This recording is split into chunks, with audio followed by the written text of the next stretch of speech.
Our links to animals go back a long, long way, and the way we perceive animals is constantly evolving. Today, some claim it is possible to communicate with them. This form of so-called intuitive communication, born about 20 years ago in the United States, is now starting to be recognized and practiced in Europe. Laïla Del Monte is an animal communicator. She has come to Euthanasia, a small, remote Tuscan village in Italy, because she has heard about an extraordinary cat whose story has traveled the world.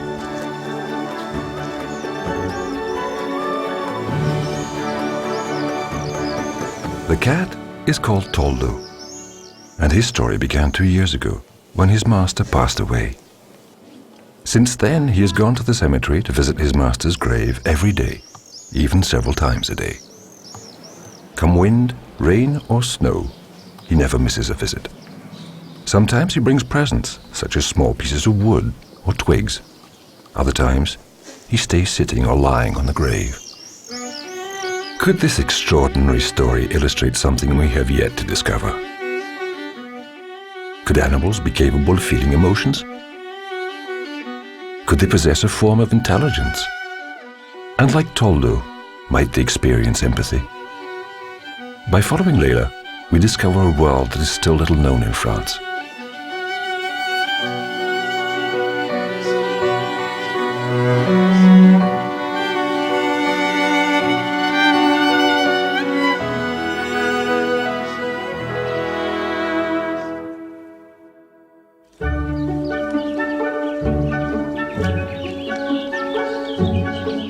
An increasing number of pet owners, animal breeders and vets are seeking out animal communications. Today, Laïla has an appointment with Dr. Thierry Bedossa, a veterinary behaviorist who also practices at his clinic in the Parisian suburb of Neuilly.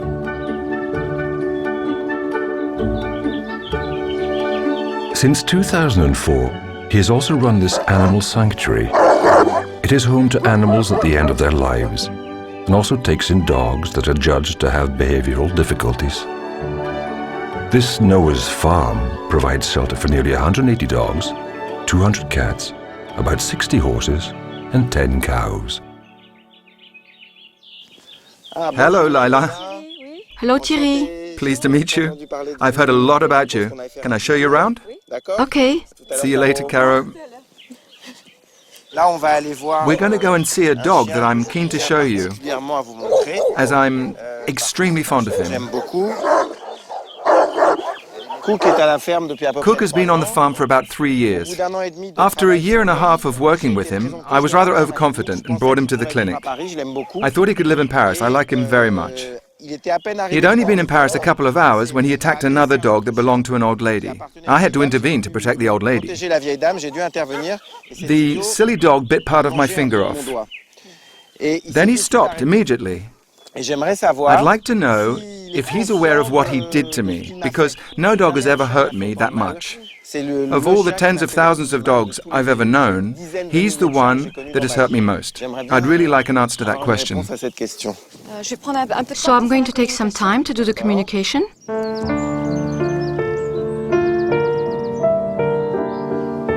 As though by telepathy, Laïla makes mental contact with Cook, carefully jotting down the information she receives from the animal in order to interpret it correctly.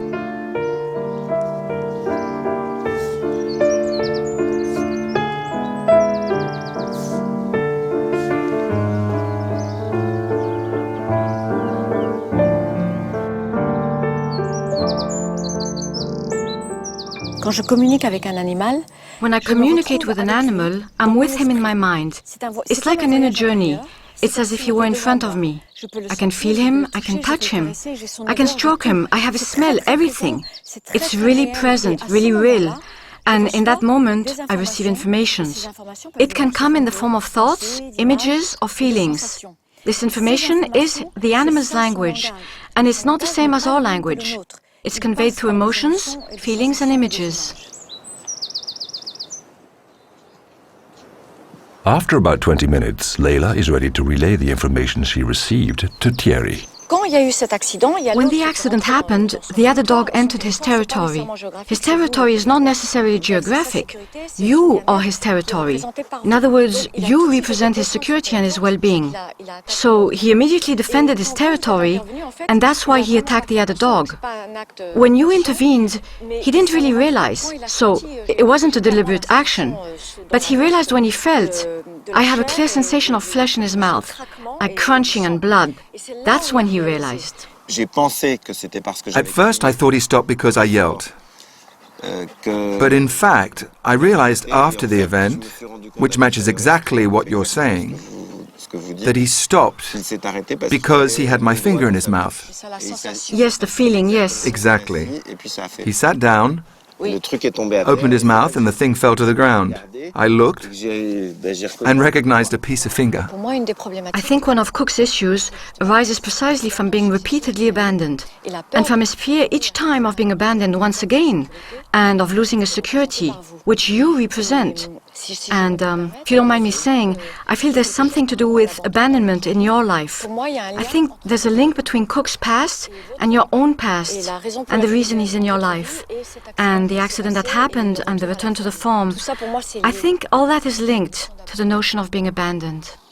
I see. But it's not something that's uppermost in my everyday thoughts and musings. But I never knew my father, and I have lost a lot of people who were dear to me. Now, is there a link? If that's what you feel all that in relation to Cook, is that right? Yes, I can feel it in Cook, and it's related to you and your life. Well, that's quite incredible, because I've never had any analysis, and now I'm being analyzed thanks to some stupid dog that bit part of my finger off.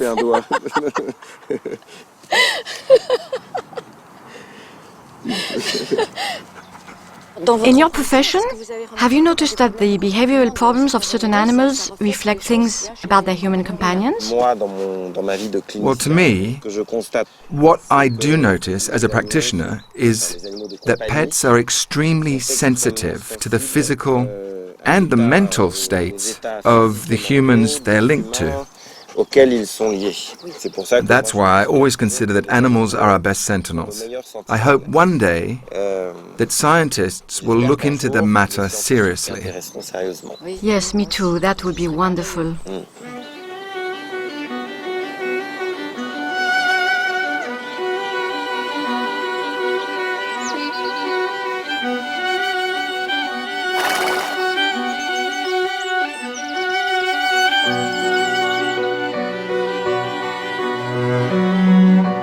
Taking advantage of Layla's visit, Thierry wants to share with her his doubts about one of his very sick feline residents. Here we've set up a small room for certain cats, because there are some particularly vulnerable ones that we can't house with all the other cats. I'm taking you to see a cat called Minou. Yes? I've been caring for him for about 4 or 5 months now. I've carried out numerous tests on him, and I just can't cure him. He's got an infection of the nervous system, but I don't dare anesthetize him to carry out further tests because I think it would harm him. So I'd love to get your opinion. I don't know if he wants to live any longer or not.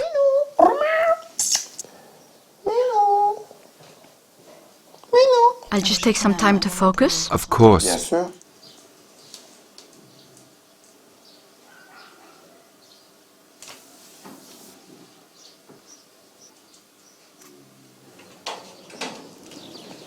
I checked in with Minou. He definitely wants to stay. The notion that he doesn't want to leave was really clear. That's good news already. Yes, he really wants to stay. I have images of him in the street. He's really thin, and there's feeling of parasites inside. Hair loss, like his fur is really coarse. He's hungry, and there's also a struggle for his position in a hierarchy, to have food and safety. So I think that's why he's better being a bit confined. It provides him with that notion of safety.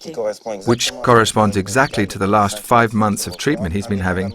Independently of the medicines, he's always improved by being on his own, with no other cats around him. So that corresponds exactly to his medical history. Yes, now he's doing good.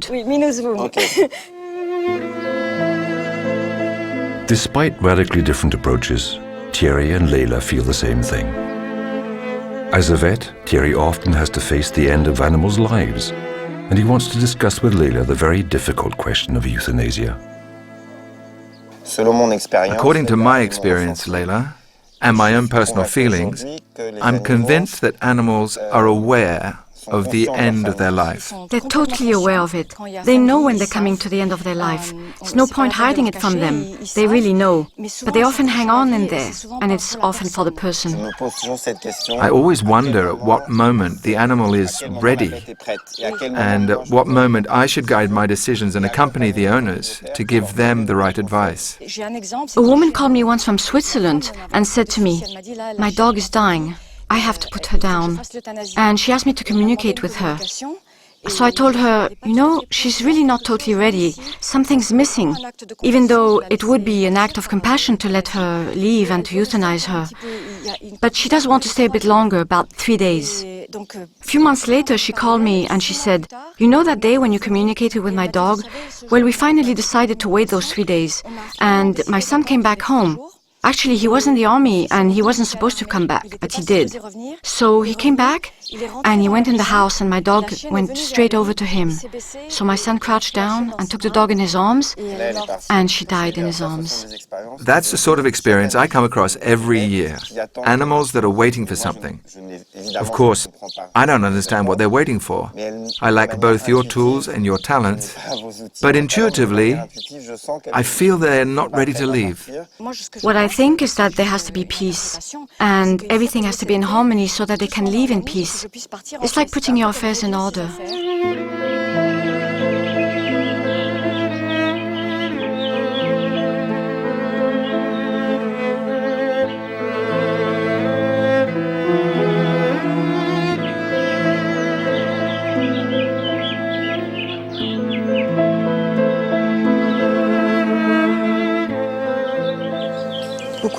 A lot of cases I've come across of animals having behavioral problems are really linked to their human companions. And they have such great empathy. They absorb all our problems. There's really no great difference between them and us. They take on our emotions, they feel them really deeply. They take them on and they express them. Could it be animals' capacity to feel emotions that enables Laïla to enter into communication with them? Her approach is still far from being verifiable, because the scientific community has not yet examined this developing phenomenon. Laïla sets out for the Swiss Jura to meet anthropologist and author Jeremy Narby. He examines the place man occupies in nature and man's relationship to the animal world, in particular among the Amazonian shamans.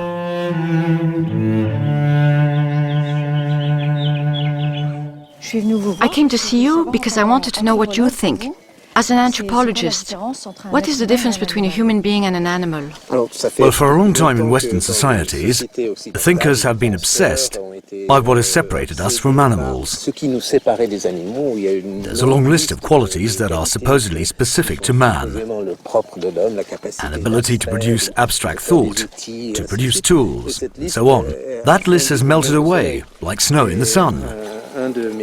One of my colleagues, Pascal Pic, recently said, "Man is not the only animal that thinks, but he is the only one that thinks he's not an animal."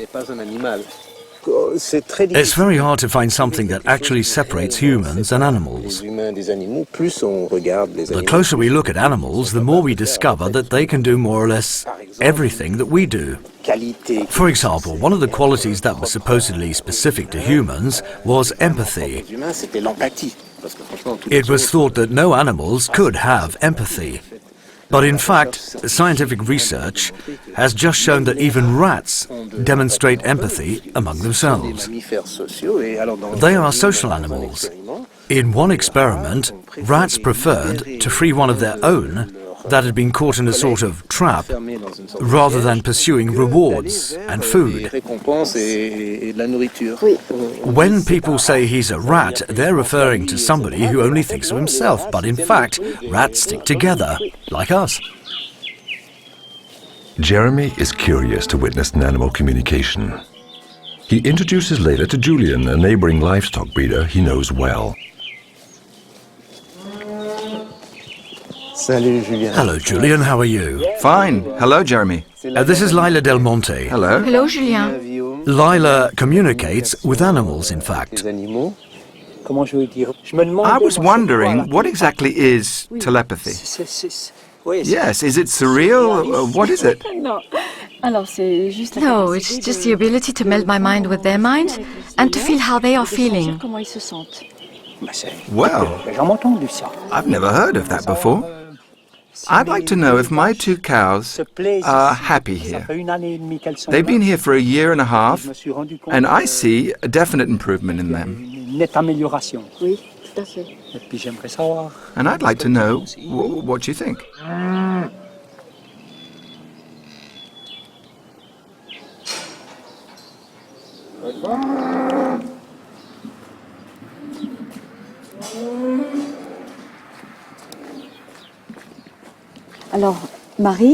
So Mary is the leader of both of them, and she helps the other cow, because Ellen is more emotional than Mary. Mary is really better at perceiving what's going on around her, and you know, she's really attentive to you. She perceives everything that's going on with you. That's right. I've noticed that. You know, sometimes you get there and you're really worried. Something related to someone's health. I got an image of a younger person with health problems. It's okay now. But it was a person who, how can I put it? His mother is a friend of mine, a very good friend, and her child was very ill. When I visited her, not very long ago, she confided in me, and I was a little shaken. You know, when you come here, they know exactly how you're feeling. That's how I can perceive from them the image of a sick child or something else. I'd never have thought it could go that far. Really? Yes? I thought that an animal was just an animal. No, animals are the same as us. I didn't know they could feel things as deeply as that. You know, they pick up, they feel, and they understand everything. Well, you've certainly taught me things I didn't know. I had no idea we could be close to animals like that. I'm going to try and feel more for each animal. Yes, absolutely. I'm going to try and get a little closer to them. I think there's work to be done there. This form of totally surprising intuitive language is not very developed in our societies, in which rational thought dominates. But what about in other traditions? Amazonian shamans say that normal language separates us from other species because they do not speak human language. But when we use certain plants to modify consciousness, we can jump through this communication barrier and enter into the same wavelength as plants and animals and have exchanges, communications with these other entities. If we pay attention, we can see that this essence emits a melody or a vibration. The work of a shaman starts by leading this melody, and humans are capable of emitting a melody in return. This makes an interface or a communication possible between a human and the essence of a plant or an animal that passes through the song. The ability to communicate with nature that shamans possess is recognized today. Laïla's practice is different. She currently communicates essentially with domestic animals. But is it possible to communicate with wild animals living in semi-captivity?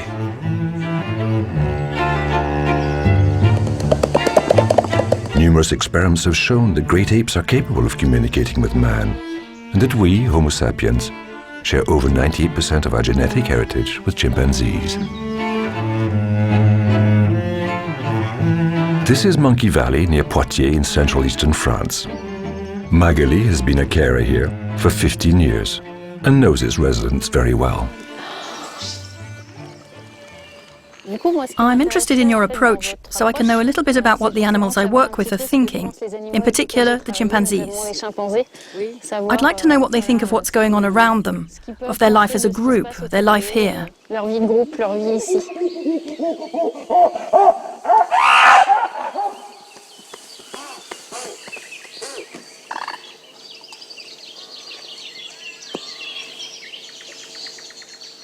Hey, Bastien, not a good idea? No? Yes, we're going to get fired at. Yeah, that's really what I thought. He's just letting us know it's his home. So this is the group. There are 9 chimpanzees on the island, brothers and half-brothers. I have a question about this group, and about one chimp in particular, Wonder, whom I often wonder about myself. I'd like to know what's going on in his head, what went on in his head when he was younger, and how he's doing now. Okay, I'm going to do a communication. How does it work is that I'm going to connect myself to the spirit of the animal. So it's an additional form of communication, because we know that chimpanzees communicate a great deal already, whether through facial expressions, noises. They make a wide range of vocal sounds. Yes, because you do it by physical observation. Yeah. So you make a physical observation followed by a deduction. But communication is a bit different. You connect yourself to the animal's mind. Okay.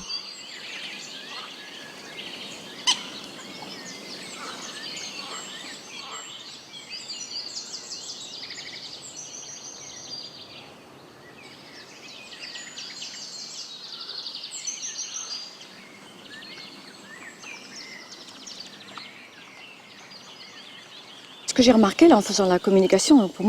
what I noticed when I was communicating, that was really a first for me, really strange, is that social position is very important for them and it affects them emotionally, big deal.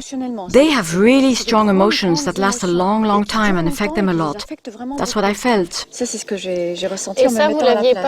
And you don't get that with other species? No, it's completely different. They have highly amplified emotions. They're the same emotions as ours, but on a huge scale. It's like experiencing an opera, for example, on the magnitude of like Verdi opera. So I love Wanda's personality. I found him so gentle and really refined. First thing he started to show me is something linked to his past, like there was a breakup. There's a sense of separation. And I could see bars. He was behind the bars and he was really hysterical because he felt trapped. He was trying to get out. He was in a state of extreme panic. I could feel his panic inside of me. He can't get over that. And the result is that now he's in this group and he's not quite in phase, you know? Something's just not quite there. And that's why he behaves really differently from the others. It's true that in the group, Wanda really is separate from the others. He doesn't behave the same way as them. We can tell he doesn't think the same way as the others. And it's exactly what you've just said. It's rather incredible that you felt that separation. We've been observing this group for a few years now, but for somebody who doesn't know them, for somebody who's only just seen them for about 10 seconds, well done. Thank you. What motivates me to communicate with animals? Well, first of all, it has to do with feelings. I want to know who the animal is. I want to be able to feel completely inside of me, in all my cells, who he is, because I love animals. I love being able to feel who they are, and also feeling the difference between all the different minds. But above all, it's really to further the cause of animals. It's to be able to show people that perhaps don't have the same sensitivity, that they have consciousness, that they have thoughts, and that they have emotions.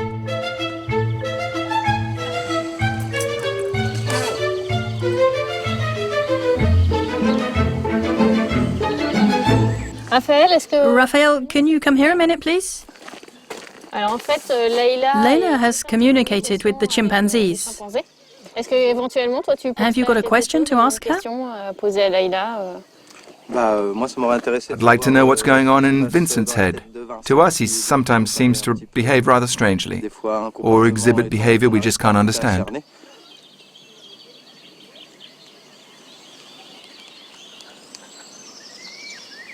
To me, Vincent feels lonely, as if he's separate from the group. And he's sad too. If he were to be human beings, he would be the individualist. Okay. The one who doesn't act like the others, you know? But I find him a little strange. Not quite sure. There's like something off. That's exactly what we think. He's off topic. Vincent has the ability to feel human beings deeply. He understands his caretakers.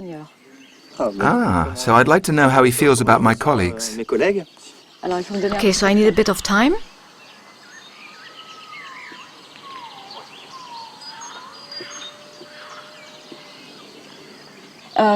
So there's no messing around with Thomas, you know, he's strict. So, it's okay, can I say this? Yes? There's no messing around, you know, with Thomas you have to be on your toes. It's not that they're afraid of him, but they have to tread carefully with him. They're always looking at what he's going to do, like they're observing him, you know, before he shows up. So they're already connected to Thomas's mind, even before he arrives, because there's no messing around with him. Does that make sense? Absolutely. It's spot on. Exactly. So, Stephen. Okay, Stephen, his approach is cooler. He's more relaxed, he's calmer, but he's less stable emotionally, you know? He tends to have, you know, mood changes. Yes. What's interesting here is that even before you arrive, they already know what emotional state you're in. And they get it from Vincent. That's really interesting. You guys don't realize, but they've already picked up on everything. I think we're all aware that in the mornings, they're highly sensitive to the mood we're in. They're really sensitive. Our animals are really irritated if we are. They're super sensitive to that. You know, and the worst emotion for them is irritation. That's what I'm getting right now. Irritation and frustration. It's like a really high-pitched sound that hurts the ears. And it has the same effect on them. Okay. Strange, isn't it? Yes, very strange. Yeah, it's strange to hear it. Yes, to hear all that. Because we suspect it, but to actually hear it. Yes, and I'm usually rather wary of all that sort of stuff. So to hear it is very strange.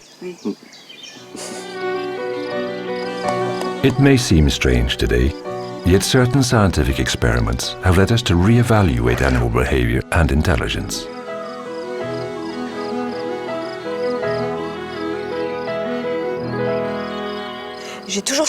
I've always felt that animals have emotions and very strong thoughts that are highly developed, the same as ours.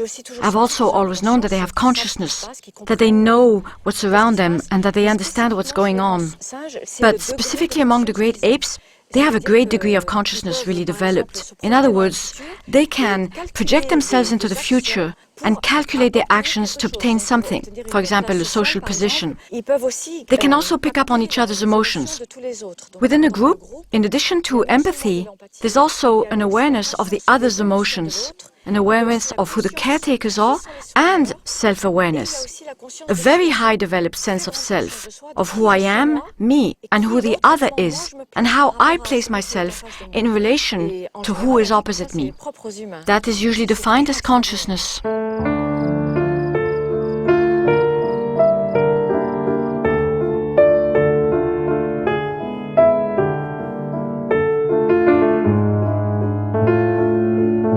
It is therefore not inconceivable that animals that share their lives with humans should be able to perceive their emotional state. But to what extent are they affected by our emotions and thoughts? What better way to examine the question than through a horseman and his mount? Maurice lives a life among horses. He is a farrier and has been riding horses ever since he was a child. He regularly takes part in show jumping competitions. He's asked Laïla to come to see his stallion Balder, who's displaying a few behavioral problems that he just can't get to the bottom of.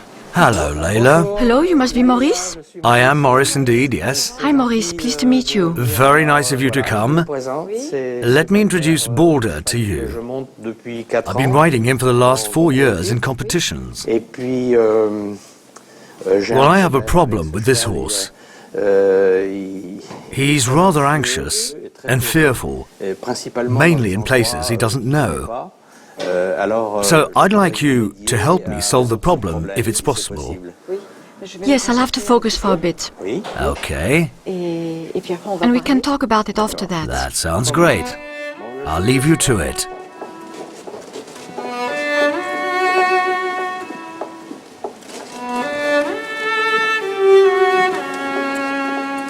So here there's a situation in the past where I can see him with a lot of other horses and I can smell those horses. I can really feel how nervous they are.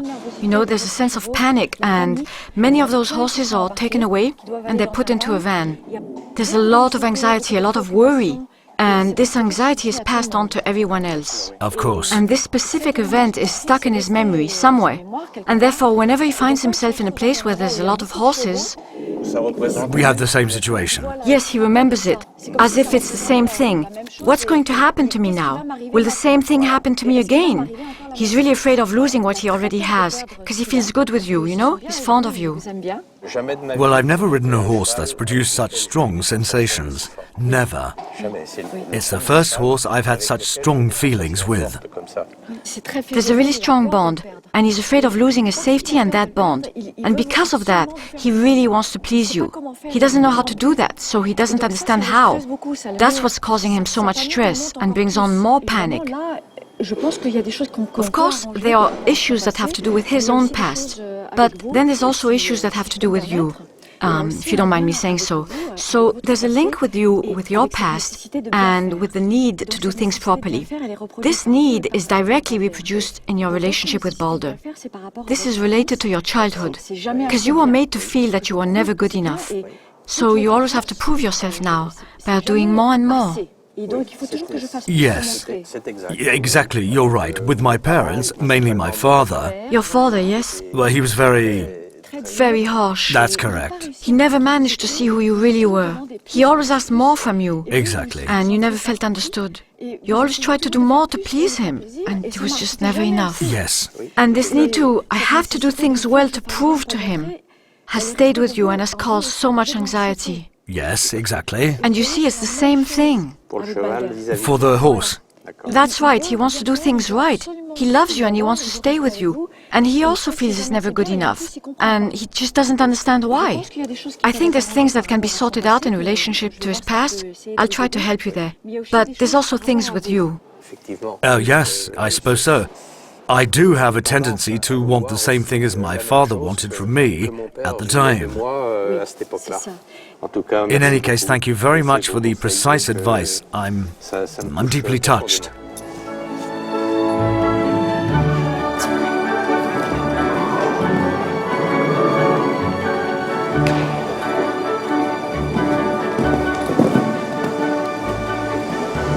He's so handsome. Amazingly, Laïla can also contribute to the well-being of animals by working on perceived traumas. Usually when I'm communicating with an animal, I'm in a receptive mode. I perceive information. But I can also do the opposite. I can sense.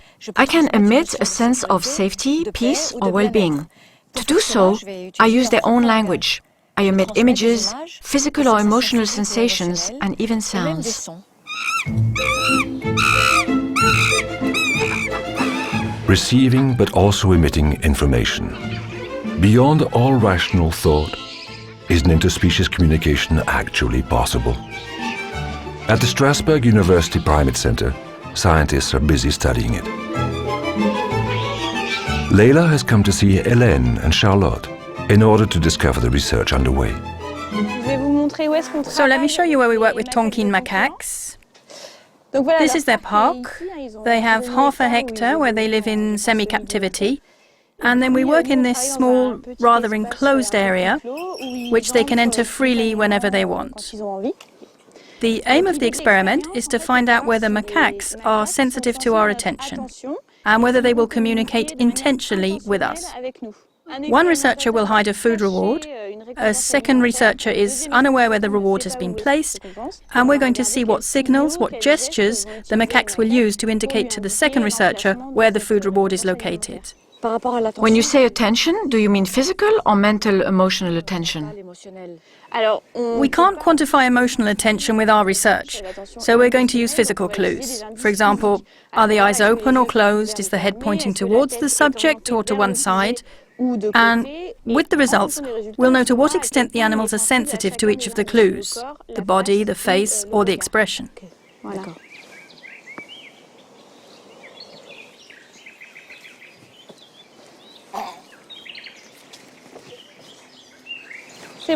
Okay, Charlotte, you can turn round. Stop.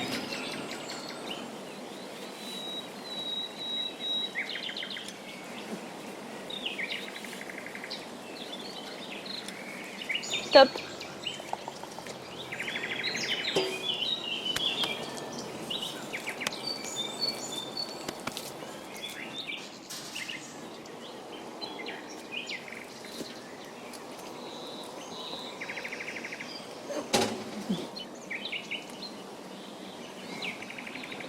During the experiment, he understood that he had to indicate the location. At the same time, he made the visual connection and the gesture. He sent an image of the place where the food was, like he was saying, it's there, get it there. He finds it fun, actually. For me, that's how animals communicate among each other. When I mentioned in the experiments that they send images or that they understand what's happening with humans, that's how they do it, they perceive things. But if that were the way it worked, why would they need other signals? Why would they need to make noises and movements? It's the same as for us. We have thoughts and emotions, but we also use words to connect with others. When we speak, we too send mental images at the same time. It's just that we don't realize that we're doing it. But if we're thinking, I went for a walk in a park at 5 p.m., and we say that to someone, then the other person will receive images of that park at 5 p.m. So from my scientific point of view, you create images when you speak, the receiver creates images on reception, but in relation to their own set of references. So, for me, the image perceived will not be the same image as that sent by the sender. Do you see what I mean? And the images can be mixed. At least that's how it is with human beings. In other words, people have images that are linked to their own memories. That's their reference. But at the same time, it's possible that they might have picked them up from the sender. But it would have to be analysed in the way we do it, in order to persuade the scientific community a little more. Absolutely.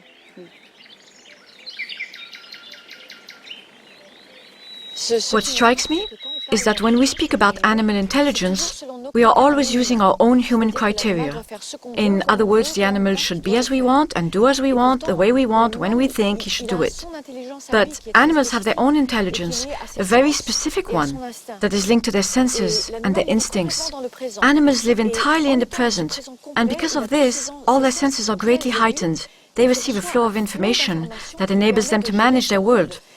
We humans cannot begin to imagine the degree of intelligence that animals have and the nature of their intelligence.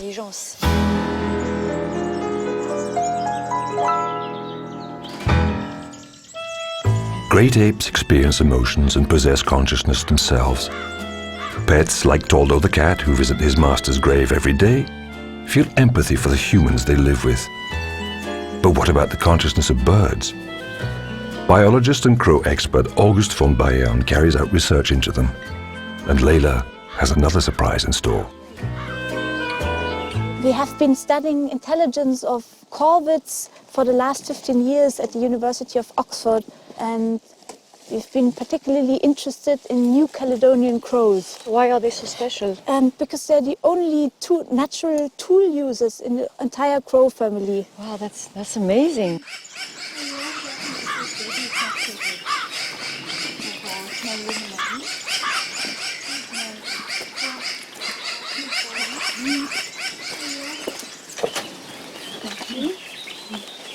May I present you my students, my PhD student, Weronika Milczewska. Hello, nice to meet you. And Hugo Mel from France. Hello. Bonjour. And they have prepared the setup for the experiment. An experience with a short tube. Yes. So now they can push the mechanism they can push the platform down with their beak. Yes. They learn indirectly about the mechanism that they have to push. And this is the reward the birds really like.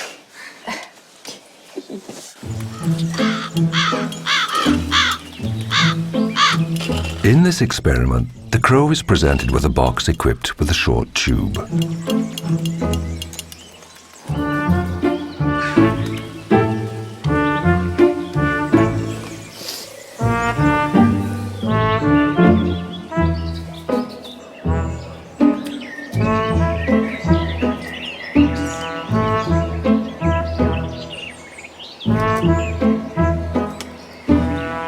is familiar with the mechanism already, but apparently prefers to use a tool other than his beak to retrieve the treat.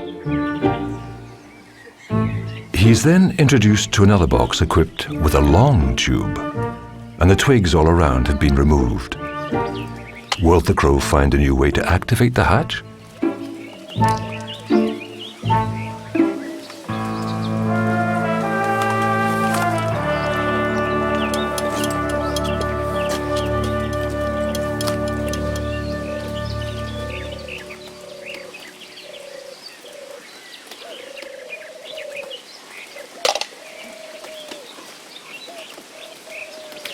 But you've seen in the experiments that the crows can really, if once they have understood the mechanism, they find ways to solve the problem. But, Yes. And they use stones and drop them in the tube. Yes, I connected my mind to his mind, so I feel a bit like how he feels.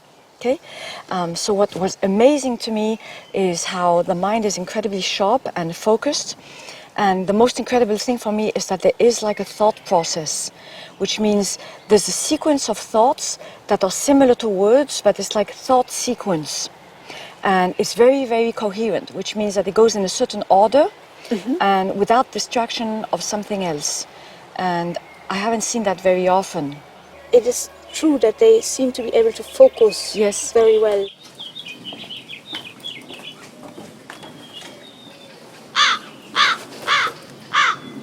Another experiment designed by August shows that the crows not only use the tools, but can also make tools that are better adapted to their needs. A worm is introduced into a peanut kernel, which is then placed at the bottom of a trunk.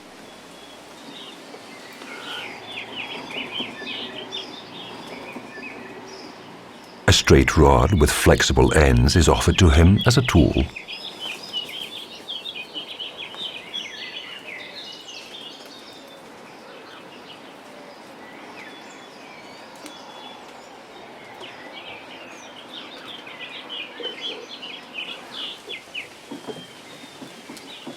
The crow quickly understands that the task is difficult, but he will soon prove to be incredibly ingenious.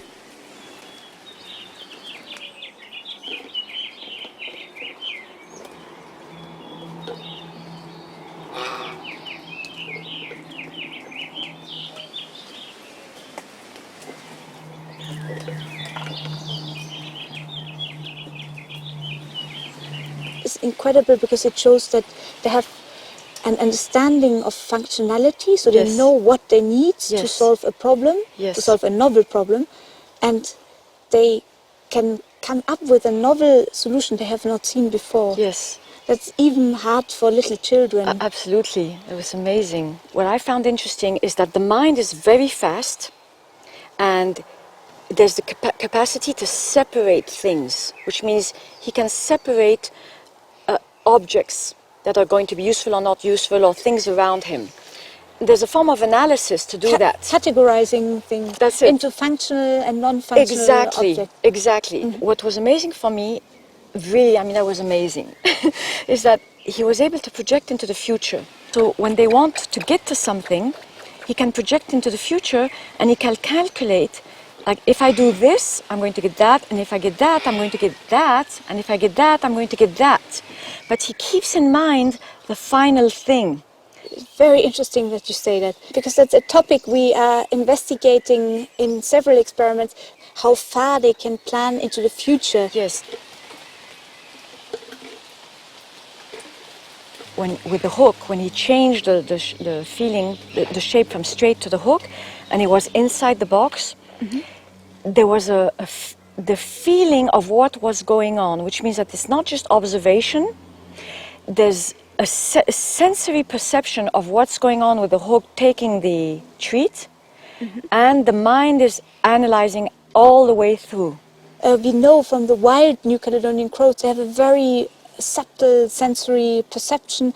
They have feathers Yes. at the beak, Yes. and they feel exactly what is happening. In nature, they're foraging for fat larvae Yes. in decaying wood, Yes. and they can't always see them. They can see them quite well, but not always, and then they can feel what is going on inside. So they have a very tactile Yes. sensory perception as Oh, well. that was so amazing for me because he could feel at the end of the stick. You think that they might be doing all these things, Yes.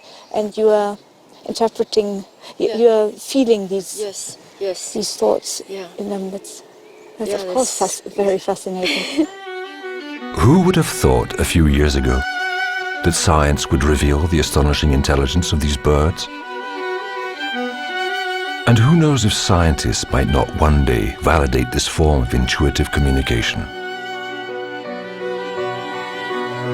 But did a time ever exist when we conversed freely with nature? And if so, when was the dialogue interrupted? A radical break occurred about 3,000 years ago. We can date it rather precisely in the first chapter of Genesis, Genesis chapter 1, verse 28, when God said to humans that all other species existed to be used. From that point on, Judeo-Christianity developed. Rationalism developed in the 16th to 17th century with Descartes. We set up the conditions for implementing this vision in which we totally dominate nature. I dream of a world in which all humans could communicate with animals. For me, the ideal planet would be one in which there would be constant communication between us and animals, between us and nature. We would be aware of who animals really are, and we would understand them. Harmony between man and animal depends on greater mutual understanding, as revealed by the story of Maurice and his horse. It's the big day, the first show jumping competition of the season. Since they first met, Laïla has spent time with Balder, working on reducing his restlessness. Will Balder overcome his anxiety in relation to the obstacles? And will Maurice be less stressed? Hello, Laïla. Hello, Maurice. So how is Balder doing? Oh, he's a lot calmer. A few weeks ago, he'd already have done several droppings by now, out of fear, out of nervousness. Whereas so far today, he hasn't even done one yet. I can sense that he's much more cooperative when I ask something of him, you see. Okay, good luck.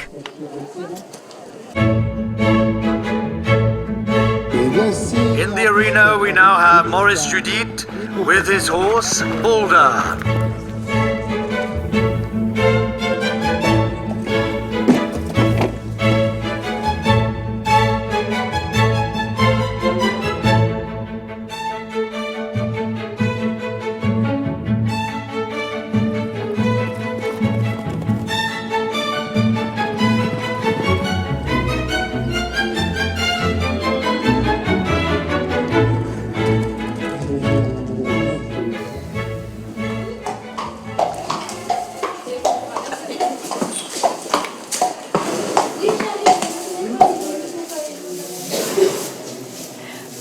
So, Maurice.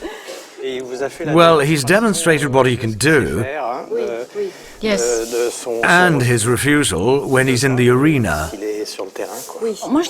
I really feel he's calmer than what he used to be, but he picked up on your anxiety of the moment. I think he's so sensitive to your emotions that maybe you need to do more work on this trust that has just been established between you and him, and maybe you need to work on your apprehension.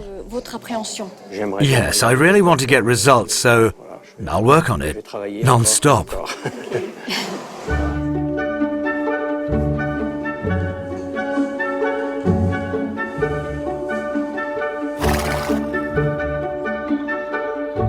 If it were true that Toldo continues to visit his human companion's grave out of a sense of gratitude and love, if it were true that we could recover this universal language, this forgotten communication, if it were true, then we might learn to live in harmony with animals once again, to justly share the benefits of our planet amongst all, and in all probability, live more at ease with ourselves.